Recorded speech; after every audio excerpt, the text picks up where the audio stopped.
Georgia వెళ్తానంటూ అనుమతి తీసుకుంటారు, Dubai వెళ్తారు, అమెరికా వెళ్లేందుకు అనుమతి పొందుతారు, ఇంగ్లాండ్ లో పర్యటిస్తారు.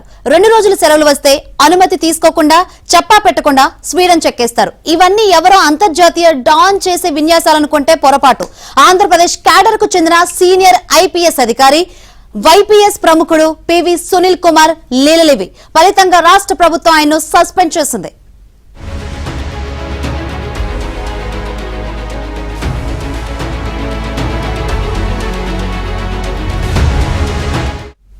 జగన్ హయాంలో సిఐడి అధిపతిగా నిఘా విభాగం చీఫ్ గా పనిచేసిన సీనియర్ ఐపీఎస్ అధికారి పివి సునీల్ కుమార్ పై సస్పెన్షన్ వేటు పడింది. ప్రభుత్వ అనుమతి లేకుండా విదేశాల్లో పర్యటించడం, ఒక దేశానికి వెళ్తానని చెప్పి మరో దేశంలో తిరగడం అఖిల భారత సర్వీసు నిబంధనలకు విరుద్ధమని తెలిసినా గీత దాటారని తేలడంతో ఆయనపై క్రమశిక్షణ చర్యలు తీసుకుంటూ ప్రభుత్వ ప్రధాన కార్యదర్శి విజయానంద్ ఆదివారం ఉత్తర్వులు జారీ చేశారు. అనధికారికంగా ఆయన చేపట్టిన విదేశీ పర్యటనలు జాతీయ భద్రతకు ముప్పు తెచ్చేలా ఉన్నాయని తెలిపారు. కీలక స్థానాల్లో పనిచేసే ఐపీఎస్ అధికారుల వద్ద చాలా సున్నితమైన సమాచారం ఉంటుందని, పర్యటనలో ఉల్లంఘనలు గమనిస్తే ఆ రహస్య సమాచారం బయటకు పొక్కి ఉండొచ్చని అభిప్రాయపడ్డారు.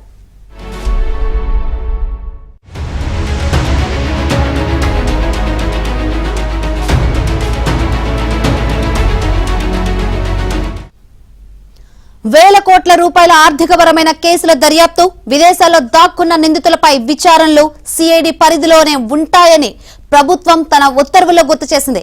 తనకన్నా పై స్థాయి అధికారులకు కనీస సమాచారం ఇవ్వకుండా వెళ్లడం తీవ్రమైన తప్పుగా పరిగణించింది. 2019-24 నడుమ 5 ఏళ్లలో 6 సార్లు సునీల్ కుమార్ జరిపిన విదేశీ రహస్య పర్యటనల లోగుట్టు వెలికి తీయాల్సి ఉందని తెలిపింది.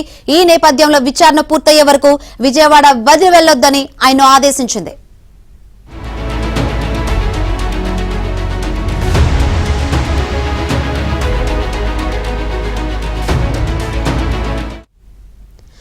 ఐదేళ్లలో సిఐడి, నిఘా, అగ్నిమాపక విభాగాల అధిపతిగా పనిచేసిన సునీల్ కుమార్ ఐపీసీ చట్టాన్ని పక్కన పెట్టి వైసీపీ రాజ్యాంగాన్ని అమలు చేశారన్న ఆరోపణలున్నాయి.